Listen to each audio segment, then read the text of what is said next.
Hello, my name is Belén Albarracín from Argentina, And I'm Taima Abdi from Pakistan.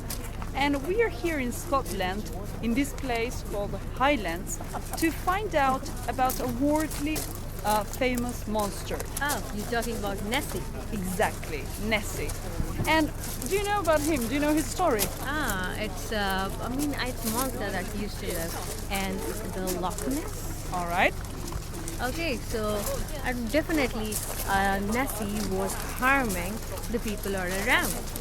And one day, a monkey helped the people to get rid of Nessie. To get rid of him. And what happened? He asked his followers to go find Nessie, and once that Nessie was found, so at the spot, he was told not to harm the people again.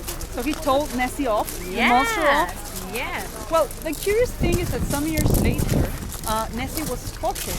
And there's a very, very famous photograph that became viral. Yeah. And there are still people who are claiming that Nessie is not a myth. He's real. So it's not a myth. Well, Yeah. we're about to find that, right? Yeah, we're about to risk our life and go down the lake to find out if Nessie is still residing here. So let's Alright. check out Velen. Let's Alright. go.